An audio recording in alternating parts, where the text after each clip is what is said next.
Hello, guys. Welcome back to another episode. Thank you for your patience. I have been away for so long, but I am back again. So I'm going to be calling this season 2. So check out all our episodes from season 1 and welcome back to season 2. Hey guys, welcome back to another episode.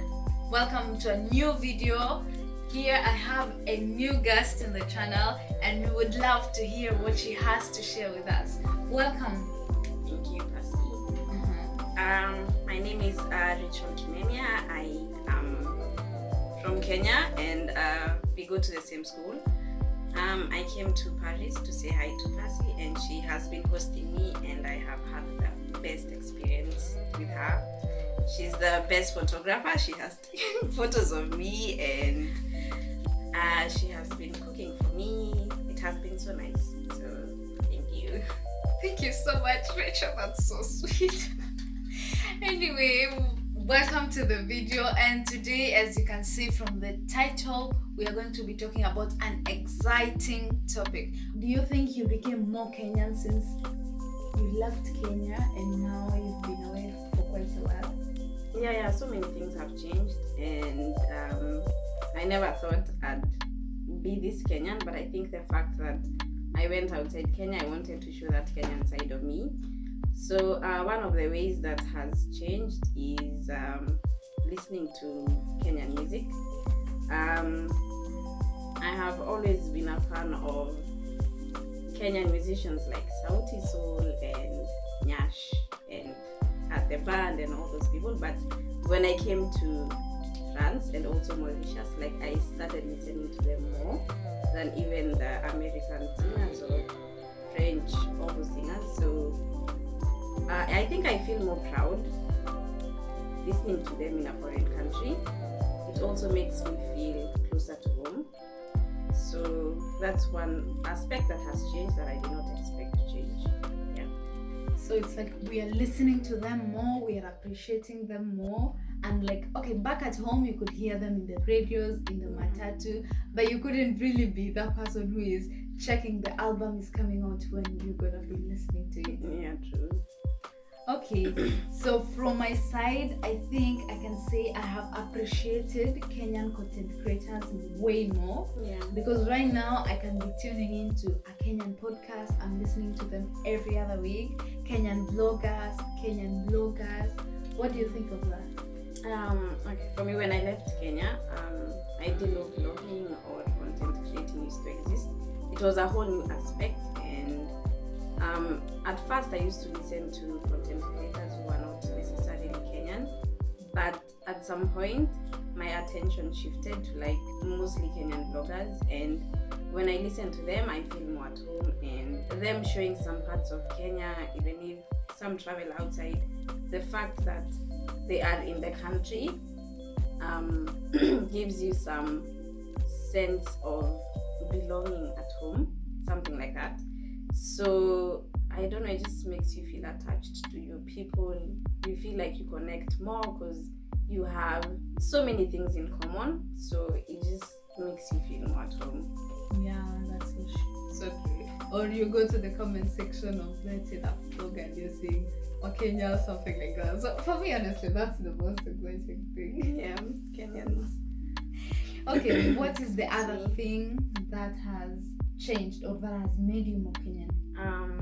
Speaking Swahili and mother tongue, because I'm not so good. Okay, most of the times outside Kenya, you interact with people who are not Kenyan. Okay, you might interact with a Tanzanian who might speak Swahili, but if you interact with an Tanzanian or an Kenyan, most of them speak English and they don't understand Swahili. So the fact that they don't understand what you're saying is such an amazing feeling, and to them it gives them so much hope. And so like all the time someone stares at you because they don't understand what you're saying gives you some pride, and yeah, you just feel proud that you can speak an extra language that no one can understand. So that in itself makes me proud to be Kenyan, because I appreciate my language more and I want to use it more. And also Swahili is, people like Swahili because of the famous animation Lion King. Hakuna Matata and Jambo and Simba. Like when you mention Swahili, everyone knows Hakuna Matata and all those things. Yeah. So most people are like, oh, you speak Swahili, that's nice. So yeah, like the fact that people like that language makes you want to speak it more, and it's just exciting. So I think it brings out that Kenyan side of you. I think the sense that when you're back in Kenya, everybody is speaking Swahili. Okay, mostly we mix Swahili and English in our day-to-day conversation, but you don't feel that sense of pride because everybody, every corner understands it. But now when you're away from home, it's like, it's the only way you Kenyans can connect. Yeah. So we use Swahili everywhere as Kenyans. Yeah, that's And there are some things I'd want to tell you, but I wouldn't want someone else to hear. So which language will I use? Swahili. Yeah. If you're lucky that you have somebody who can speak the vernacular with you, now that would be a deeper level because we are Kenyans, but they don't understand. Our mother tongues. Yeah. Yeah. And that will really amaze people because, you know, they are just expecting you to only know English. And then you're like, hey, by the way, French is my fourth language. Whoa. I know. Okay. Okay. I think from my side, I will talk about some pieces of clothing and jewelry. Yeah. Like outside Kenya, you now start thinking, oh, I should have more bracelets. I should have more necklaces written Kenya. I should have more t-shirts written Kenya, kitenges. Yeah. Do you do the same thing? Yeah. For me, I have this. Okay, in Kenya, at times I would remove this, but ever since I left Kenya, this is my identity. And okay, I had a Kenyan one, but it broke. It's like that. Same issues. Yeah, but I think it's a thing Kenyans do. Even non-Kenyans know that this is our identity, like having the Kenyan flag. So yeah, I feel proud wearing this a lot because you don't find these things outside Kenya. Okay, let me give you an instance. So as you all know, Major Liza, they went to Kenya last year and there were so many people, and at some point I went to pee and I got lost. And you know, because Major Liza mostly their music is EDM and you're jumping, throwing your hands up in the air. So with this thing, like my Kenyan friends were just throwing their hands up and I could see this, and that was the only way I could find them. And if they didn't have it, I honestly don't know how to have found them. So you know, it makes you find people. And personally, I think every Kenyan who has left the country, they always go with the flag of Kenya as the jewelry. Yeah. I will link a picture here of my friends and I. We all had our hands just showing the flag. It was such a proud picture, I can say. Also, I had the Kenyan flag one, but I think they just were out. Yeah. Also, for the clothes, I had never ever thought I'd buy a dashiki. If I saw a dashiki being sold in Kenya when I was in Kenya, I would never ever buy that. But now that I'm outside, you know, you want to show your culture. We wear vitenges and those dashikis, so you want to represent most of the times, because now I have a French and a Spanish roommate, like they're non-African completely. So things like that excite them, and the fact that it excites them makes me want to wear it more. Yeah, mostly you could be invited into a function and then it's like, what do I wear? You just don't want to go like any other ordinary person. You're like, what makes me more African? What makes me more Kenyan? And that's the time you come with Kenyan earrings, Kenyan necklaces, vitenges. You know, we went for a Halloween party just the other day, and it was a Brazilian thing, and I wanted to be Kenyan, so I had some African earrings, and the earring is a map of Africa, and across it is written Wakanda. And I remember when I went to the party, everyone was like, "Oh my goodness, I love hearing it." So there's that feeling you get when you want to show your African side or your Kenyan side. This is amazing. Yeah. Okay, what's the other thing that has brought out the Kenyan in you? And talk about hair. Right, the heart lies there. I know. The real Kenyan hair.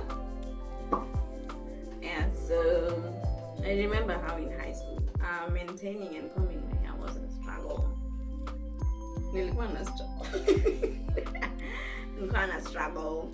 I thought the best hair was the straight kind of hair where it must be flat and the ponytail must be long and straight. But all that changed when I left Kenya.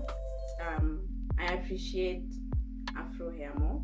Yeah, like we appreciate our natural textured hair the way it is, and like back at home where you could just want to unplait your hair, rush to the salon, have it blow dried, and that's the simplest way you could maintain it, because you didn't really feel okay just walking around with your hair like that. Yeah.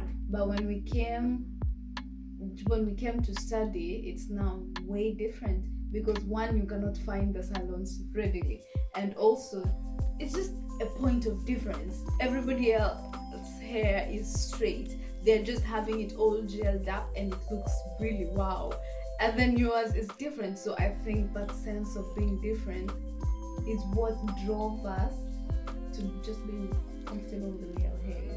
Yeah, and I think excuse me, when you appreciate your hair, other people learn to appreciate your hair. Because like if you show your Afro hair being all over the place, with confidence, like other people you'll attract people to your hair and they'll be like, "Oh, Percy, I love your hair." I feel like in addition to appreciating our kinky type of hair and just the natural textured hair, we also became don't cares in quotes. For example, Rachel, when you have your hair braided, how long do you leave your hair when you're away from Kenya? It can go up to 2 months, although I'll wash it in between. Disclaimer. Yeah. We're still clean. Yeah, but back at home, we were feeling like everybody knows that hair has stayed too long. You need to remove it. Yeah. Because everybody plaits hair. Yeah, true. Even like you'd find me going out in like matutas only. Actually, I don't think I can. I've never even twisted my hair at home. But here, when I twist, I don't know, I just love the twists. I don't think I can go to any place in Kenya with my own twisted hair. And I feel also another thing we can say brought out the Kenyan in us is Kenyan products. Because I feel like I trusted them more, and then I want to promote the Kenyan industry way more. If it's Kenyan hair products, I always make sure I buy them. I make sure I come with Kenyan food stuffs. For me, okay, first of all, like I didn't know what products to use on my hair. Like all the hair foods I've bought, or the treatments, shampoos, conditioners, she's the recommender, and all of them are Kenyan brands. And another point is catching up with the Kenyan news. Yeah, true. I feel like back at home, it was not something you were paying attention to. It's not like we were watching the 9 p.m. news every day of our lives. Mostly like university students. I don't think that's like something of concern. But when you are out of Kenya, the story is different. You want to be at the top on what's happening. Like if Choge has a run which will be happening tomorrow, you're glued to the TV. Yeah. There is a speech by the president about something. You are live streaming. Imagine. We even think we are growing old because precisely parents do that. Not us. We don't do that. We don't do that. In Kenya, that was not for us. Yeah. It was the parents saying, "It's time for news, let's watch." But right now, you're the one saying, "I feel like catching up on the Kenyan news. What's going on?" Percy, do you know there's a time I used to stream Citizen TV news on like it's that bad. Okay, I'm laughing at you, and during the Bindi Eye thing, I live streamed the speeches. Like, I really, I think it's important though. It's our role as citizens. I think we are becoming more Kenyans. We are owning up to that role of the citizenship. Yeah, we have to keep up with what's happening. Yeah, Because we go back and we don't want everything to seem new to us. true. So, How about, do you feel like another thing that brought the Kenyan side of you is you're always thinking of investments back at home? You feel like, I need to get a lot of money, I need to put back the resources back in Kenya, I wanna invest back at home. Do you feel the same way? yeah, a lot. First of all, like, we have visas and they'll expire after a certain period. So we want to invest somewhere we believe we'll go back to, or somewhere we understand more. We understand these things more, and we always have a plan. If let's say you have money, you want to know if you can buy shares in whatever company. Like, when you think of investments, you think Kenya. That's the first thing. Is there a way I can do this in Kenya? Yeah. Is there an opportunity I can get to start this thing in Kenya? Yeah. Why do we have that thing? Like, why don't we think of investing in, let's say, France? I think it's just the sense of ownership. You really realize you're a Kenyan citizen. Like, that can never be stripped away from me. I can be in France even for 10 years, but I don't have the citizenship. Sorry guys, the light has said bye. Okay, another point I think makes you realize, oh, I'm really Kenyan, is when you get the chance to talk about Kenya. Like, you come out as if you're marketing it like never before. Like, I could never think of myself talking about, oh, in Kenya there's a safari, because back at home it's not something you really mind, because you're like, I will just go there some other time, it doesn't matter. Yeah, I think you don't know how, you see how you don't know the value of something until you don't have it. I think that is what happens. When people hear Kenya, the first thing that comes to their mind is wildlife and lions and things like that. And also, again, Lion King. A few shots of that animation were taken at Masai Mara, and the fact that Lion King is an international animation, and the fact that a few shots were taken in Kenya is so amazing. It makes me so proud, because this thing is a worldwide thing. And yeah, like, Masai Mara, I think, is the most famous reserve. And if someone asks me what we have, I'm like, we have Masai Mara. They are wild beasts. They cross there, and all the big five, you can come see them in Kenya. And also, when we're here, like, when we make plans of going to Kenya, we want to go to those places. You just come off like, we need to plan to go to Masai Mara on a safari. We should go to a road trip to Nanyuki. We should go to Mombasa and spend some time. But when I was back home, that was not. Yeah. Like, I've never been to Mombasa, and it's okay. It's in my bucket list now that I'm out of Kenya. Yeah, so yeah, like, I know Mount Kilimanjaro is like the most famous one in Tanzania, but it's the highest. But we have many volcanic mountains. There's some forests and forests. All these things. Like, when someone asks you what you have in Kenya, the things you mention are things you could not even imagine you could say them. So your social studies from primary just hits. And there was Mount Kenya, there was this and this. Yeah. I would love to hear, what is your take? What are those things that has brought out the Kenyan in you since you studied away from home, or just living away from home for such a while?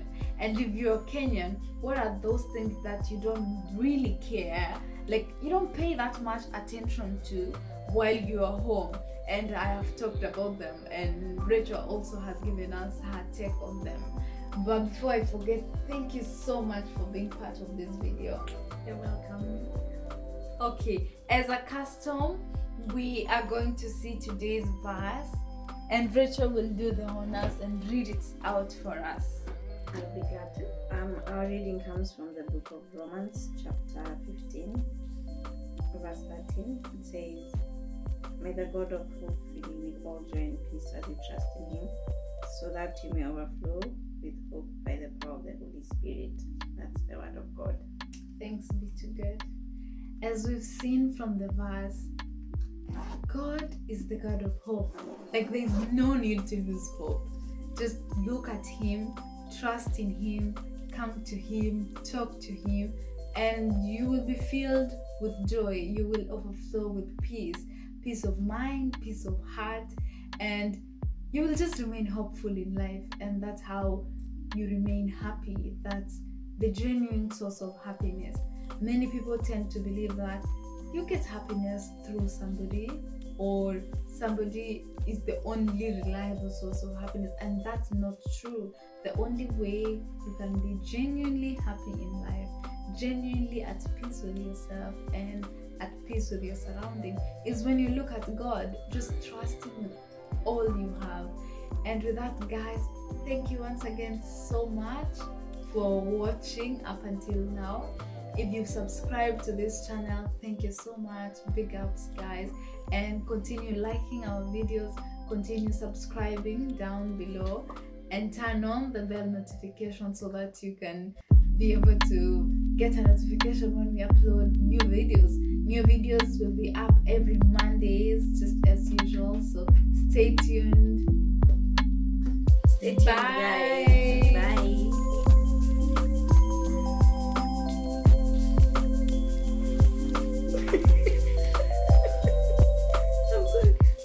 Bloopers, but today's experience last one is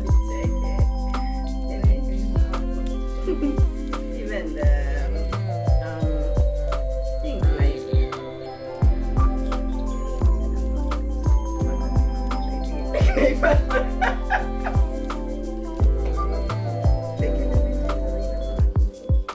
Remember how in high school calling my name was a struggle. What do you mean? There's someone who